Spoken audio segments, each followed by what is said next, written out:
She stood frozen at the massive iron gate, one hand instinctively resting on her pregnant belly, the other gripping a small cloth bag that held the last pieces of her dignity.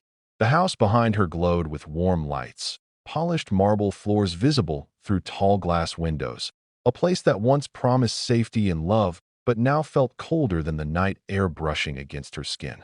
Her mother-in-law's voice still echoed in her ears, sharp and unforgiving, accusing her of being a burden, of bringing shame, of trapping their son with a child he never truly wanted. Every word had landed like a slap, but what hurt more was her husband's silence. He had stood there, shoulders stiff, eyes avoiding hers, saying nothing as his family tore her apart. She had searched his face for even a flicker of defense, a sign that he would stop them, but all she found was fear and weakness. When the gate finally slammed shut behind her, the metallic sound felt like the final punctuation mark on a chapter of her life she never imagined would end this way. She began to walk without direction, tears blurring her vision, the road ahead stretching endlessly under dim streetlights. Each step felt heavier than the last, her body already exhausted from pregnancy and now burdened with heartbreak. Passers-by brushed past her, their faces indifferent, their lives continuing as if her world had not just collapsed. Her phone buzzed once in her hand, a message from her husband that read only, "I'm sorry. I couldn't stop them." The words made her chest tighten painfully. Sorry did not give her shelter. Sorry did not feed her or protect the child growing inside her. She turned the phone off, unable to bear any more reminders of what she had lost. As the night deepened, the city grew quieter, but her thoughts grew louder. Memories flooded her mind. Her wedding day, when she had entered that very house with hope in her eyes and dreams in her heart. She remembered how her in-laws had smiled politely back then, how they had praised her humility while secretly measuring her worth by her lack of wealth. She remembered the early days of marriage, when she believed love would be enough to bridge every gap, when she thought patience and kindness could soften even the hardest hearts. Now, walking alone in the darkness, she realized how wrong she had been. Love, she learned too late, was fragile when surrounded by pride and cruelty. Her feet carried her to a nearly abandoned bus stop, where a flickering street lamp cast long, lonely shadows. She lowered herself onto a wooden bench, wincing as her back protested, and pulled her shawl tighter around her shoulders.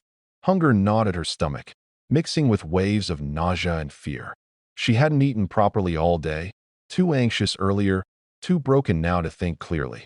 The baby stirred inside her, a gentle reminder that she was no longer alone, even if the world had abandoned her. She placed both hands over her belly and whispered softly, her voice trembling, promising the unborn child that she would survive for them, that she would find a way, no matter how impossible it seemed. The night air grew colder, and sleep came only in brief, restless fragments. Each time she closed her eyes, she saw the faces of her in-laws, heard the gate slam again, felt the shame of being thrown out like unwanted baggage. She woke with a start every few minutes, heart racing, checking instinctively that her bag was still beside her, that she was still alive, still breathing, still holding on. In the quiet moments between fear and exhaustion, something unexpected began to take shape inside her. Not hope exactly, but a stubborn refusal to give up. She had lost her home, her marriage, her sense of belonging, but she still had her life and the child inside her. That realization, small as it was, became an anchor as dawn slowly approached. The sky lightened from deep black to a dull gray. The city stirred awake, buses rumbling in the distance, vendors setting up their stalls, life continuing as if nothing had happened. She watched it all with tired eyes, feeling both invisible and exposed. When the first rays of sunlight touched her face, she stood up carefully, her legs stiff and aching, and adjusted her bag on her shoulder. She had no plan, no destination, but she knew she could not stay there. Remaining still felt like surrender, and she refused to surrender. Not now, not for herself, and not for the child depending on her. She took her first steps into the morning with uncertainty weighing heavily on her chest, but beneath it all was a quiet determination that surprised even her. The world had shown her its harshest face, yet she was still standing. With every step forward, she told herself that being thrown out did not mean she was worthless, That rejection did not define her future. She did not know that fate was already moving silently ahead of her, preparing a turn so unexpected it would change everything. For now, all she knew was that she would keep walking, because stopping meant giving up, and giving up was no longer an option. The sun climbed higher as she walked through unfamiliar streets, each step a quiet battle between exhaustion and the will to survive. Her feet ached inside worn shoes, and the steady rhythm of traffic around her felt distant, as though she were moving through a world that no longer quite included her. Hunger twisted painfully in her stomach, and now and then she had to stop, leaning against a wall, breathing slowly until the dizziness passed. People hurried by with purpose in their eyes, carrying briefcases, shopping bags, and conversations that had nothing to do with her suffering. She felt invisible, yet strangely exposed, like her pain was written across her face for everyone to see. With one hand she supported her lower back, and with the other she cradled her belly, whispering soft reassurances to the life growing inside her, drawing strength from the tiny movements she felt in response. She wandered until the buildings thinned and the noise of the city softened, leading her to an area where half-finished structures stood abandoned, their concrete frames casting long shadows in the morning light. The place felt forgotten, like a pause between what once was and what might never be finished. She sat on a pile of bricks to rest, closing her eyes briefly, letting the warmth of the sun ease the tension in her shoulders. Her thoughts drifted unwillingly back to the night before, to the look in her husband's eyes when she had pleaded with him to speak, to stand up for her just once. The memory filled her with a dull ache, not anger, but a deep, hollow disappointment. She realized then that even if he had followed her out of that house, something fundamental between them had already broken. As she stood again, preparing to move on, something near the edge of her vision caught her attention. A large, dark travel bag lay partially hidden behind a stack of wooden planks, dust clinging to its surface as if it had been there longer than it should have. At first she dismissed it, assuming it was filled with construction tools or discarded materials, but an odd feeling lingered, urging her to look closer. She hesitated, glancing around the deserted site, her heart beating a little faster. Curiosity mixed with caution as she approached and nudged the bag with her foot. It was heavier than she expected. Slowly, almost nervously, she pulled it into the open and knelt down, ignoring the strain in her knees. Her fingers trembled as she unzipped the bag, the sound loud in the stillness around her. For a brief second, her mind struggled to comprehend what her eyes were seeing. Bundles of cash, stacked neatly and tightly wrapped, filled the bag from edge to edge. She froze, breath caught in her throat, staring as though the money might vanish if she blinked. Her heart began to pound violently, and she felt a sudden rush of heat flood her body. She touched the cash with trembling hands, half expecting it to feel unreal, like paper in a dream, but it was solid, unmistakably real. Tears welled up in her eyes, spilling over as shock gave way to overwhelming emotion. She sat back on her heels, the bag open before her, mind racing with 1,000 questions at once. Who did this belong to? Was it stolen? Was it a trap? Fear clawed at her chest, urging her to close the bag and run as far away as possible. Yet another voice, quieter but persistent, reminded her of the night she had spent on a bench, of the hunger, the humiliation, and the child depending on her for survival. She laughed softly through her tears, the sound unsteady, almost hysterical, as the absurdity of the moment sank in. Just hours ago, she had been wondering how she would afford her next meal.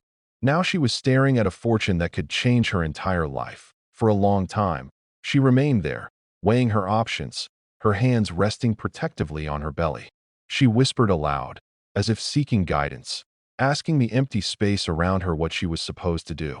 There was no answer, only the distant sound of a passing truck and the rustle of wind through scattered debris.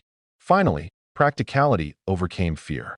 She carefully zipped the bag shut, her movements deliberate, as though sudden motions might draw unwanted attention. She hoisted it with effort, surprised again by its weight, and slung it over her shoulder. Each step away from the site felt unreal, her senses heightened, every sound making her flinched as she walked. A strange mix of emotions settled over her, relief, fear, gratitude, and guilt intertwining in her chest. She knew money alone could not erase the pain she had endured, but it could give her safety, choices, and dignity, things that had been stripped from her so easily. She told herself she would be careful, that she would not let greed or recklessness ruin this unexpected chance. With the bag held close, she felt something she hadn't felt since being thrown out, a sense of possibility. The road ahead was still uncertain, but it no longer felt hopeless. For the first time since the gate had closed behind her, she lifted her head and walked forward not just to survive, but with the fragile belief that her life might still hold something better. She disappeared quietly into a new life, one built not on noise or revenge, but on careful steps and hard-earned wisdom. The first thing she did was find a modest apartment in a quiet neighborhood where no one knew her name or her past. A place with sunlight streaming through plain windows and enough space for her to breathe without fear. She paid the rent in advance, bought simple furniture, and for the first time in days, slept on a real bed, her body sinking into the mattress as exhaustion finally claimed her. When she woke up, it was with a strange feeling she hadn't felt in a long time: safety. She sought medical care immediately, listening intently as doctors assured her that despite the stress she had endured, her baby was healthy. Each appointment strengthened her resolve, each steady heartbeat on the monitor reminding her that she had made the right choice by surviving. She educated herself quietly, meeting with financial advisors and lawyers under confidentiality, determined not to waste or misuse the fortune that had come into her life so unexpectedly. She invested carefully, started small businesses, and built a future piece by piece, never forgetting how quickly comfort could be taken away as months passed. Her strength returned, not just physically, but emotionally. The timid woman who had once begged for acceptance slowly gave way to someone calmer, more assured, someone who no longer measured her worth by the opinions of others. She learned to enjoy simple things again: walking in the park, cooking nourishing meals, reading at night with one hand resting on her growing belly. She talked to her unborn child often, telling stories of resilience and courage, promising a life filled with love rather than fear. When labor finally came, it was intense and overwhelming, but she faced it with the same determination that had carried her through the darkest days. Holding her newborn in her arms, feeling the tiny fingers curl around her own, she wept, not from pain or sorrow, but from a profound sense of victory. She had been abandoned, humiliated, and cast out, yet here she was, stronger than ever, welcoming new life into the world on her own terms. News of her transformation traveled quietly at first, then louder, carried by whispers and chance encounters. Her former in-laws heard of a successful woman whose rise seemed almost miraculous, whose confidence and independence commanded respect. When they finally sought her out, their faces were etched with disbelief and regret. They stood before her in her new home, a place that reflected calm and strength rather than luxury or excess, and stumbled over apologies that came far too late. She listened without interruption, her expression composed, her child cradled safely in her arms. She did not raise her voice or accuse them. She simply spoke the truth. She described the night she had been thrown out, the hunger, the fear, the silence of the man who should have stood by her. She spoke of learning that dignity does not come from being accepted by others, but from valuing oneself even when no one else does. Her words were steady, measured, and final. When they left, she felt no urge to chase after them, no satisfaction in their regret, only a quiet sense of closure. She closed the door gently, as if sealing away a painful chapter, and returned to her child, who looked up at her with innocent eyes, unaware of the battles that had already been fought for their future. Standing by the window later that evening, watching the sun dip below the horizon, she reflected on how close she had come to losing everything, including herself. Being thrown out had not destroyed her, it had revealed her strength. The bag of money had changed her circumstances, but her resilience had changed her life. With her child sleeping peacefully nearby, she smiled softly, knowing that her story was no longer about betrayal or loss, but about survival, growth, and the quiet power of a woman who refused to be broken.